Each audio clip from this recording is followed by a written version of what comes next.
Good evening everybody and welcome back. अपने discuss करेंगे management as a profession. Last video में हम लोगों ने देखा था मैनेजमेंट एज अ साइंस। तो चलिए हम लोग स्टार्ट करते हैं। तो सबसे पहले हम लोग ये समझने की कोशिश करते हैं कि प्रोफेशन क्या है। बहुत लोगों को पता होगा कि प्रोफेशन क्या होता है। Profession means an occupation for which specialised skills are required. ऐसा कोई ऑक्यूपेशन जहां पर आपको स्पेशल नॉलेज की ज़रूरत है, स्पेशल स्किल्स की ज़रूरत है। Profession can be defined as an occupation backed by specialized knowledge and training in which entry is restricted.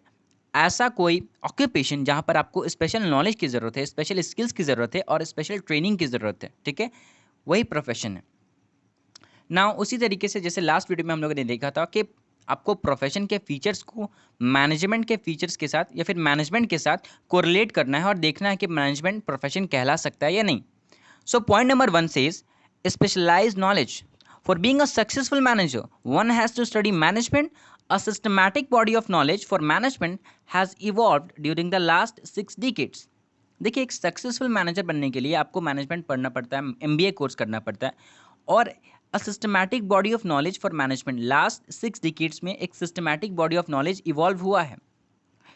अगर आप स्पेशलाइज्ड नॉलेज की बात करें मैनेजमेंट कोर्स में, तो आप प्रैक्टिकली देखोगे कि जब आप मैनेजमेंट करोगे तो बहुत सारे फील्ड होते हैं, ठीक है, बहुत सारे फील्ड होते हैं।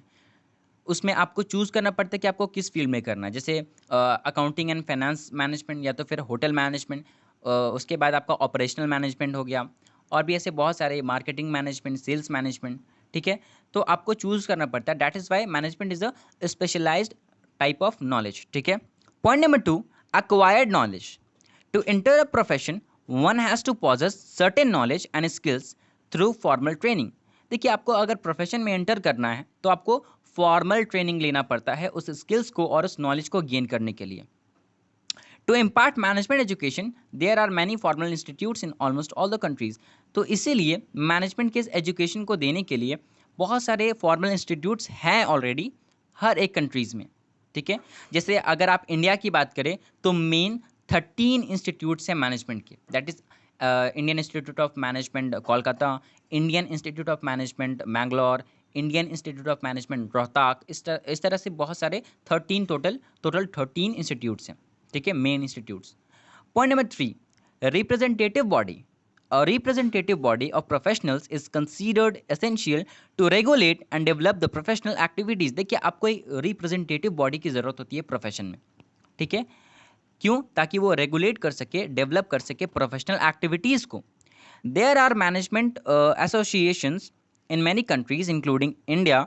These bodies manage and coordinate research in management. देखिए, मैनेजमेंट में सॉरी, ये जो मैंने आपको पॉइंट बताया रिप्रेजेंटेटिव बॉडी, इसका जो इंस्टीट्यूट है, इसका जो एसोसिएशन है, इंडिया में भी अवेलेबल है और बाकी कंट्रीज़ में भी अवेलेबल है। For example, Indian banking association है जो कि बैंकिंग मैनेजमेंट को, बैंक से रिलेटेड जितने भी मैनेजिंग एक्टिविटीज़ हैं उसको रेगुलेट करता है और कंट्रोल करता है। तो यस, मैनेजमेंट में भी रिप्रेजेंटेटिव बॉडी हैं, ठीक है, including India. Point number 4, ethical code of conduct. ये वर्ड आपने सुना होगा क्लास 11th में किसी ना किसी बिजनेस फॉर्म में। आपने उस बिजनेस फॉर्म के फीचर्स में कहीं ना कहीं इस पॉइंट को देखा होगा।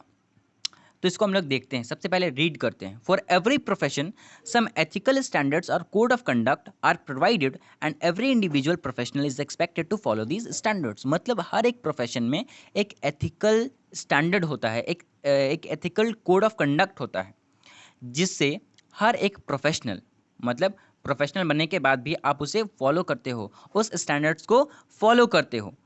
There is an absence of universally accepted formal ethical standards for management. Management में ये चीज़ नहीं है, एब्सेंस है इस चीज़ का।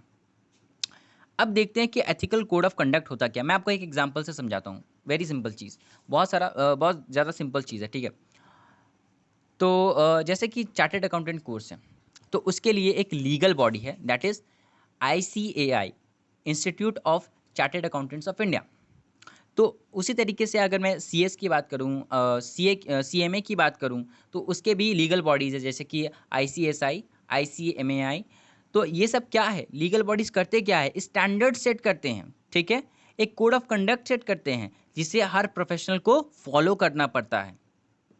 जैसे अगर मैं ICAI की बात करूं तो उन्होंने क्या किया है, अकाउंटिंग स्टैंडर्ड्स बनाया है, एएस, ठीक है, अकाउंटिंग स्टैंडर्ड्स, और उसी अकाउंटिंग स्टैंडर्ड्स के हिसाब से अकाउंटिंग किया जाता है, ठीक है। तो ये क्या है, स्टैंडर्ड्स है जिसको प्रोफेशनल्स को फॉलो करना पड़ता है, जो कि जिसका एब्सेंस है मैनेजमेंट में, ठीक है, जिसका एब्सेंस है मैनेजमेंट में।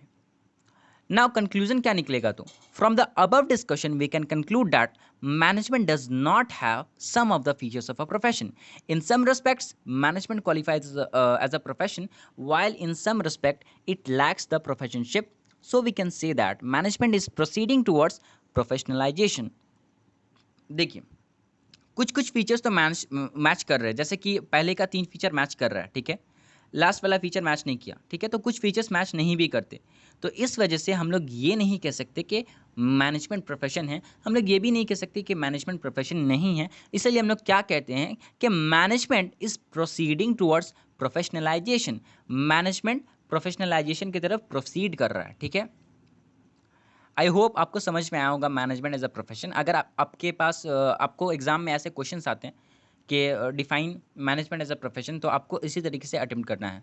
जैसा कि लास्ट वीडियो में मैंने आपको पहले ही बताया कि प्रोफेशन का आपको मीनिंग लिखना होगा, उसके बाद आप उसके फीचर्स को मैनेजमेंट के साथ कोरिलेट करना है, उसके बाद आपको अपना कंक्लूजन लिखना है।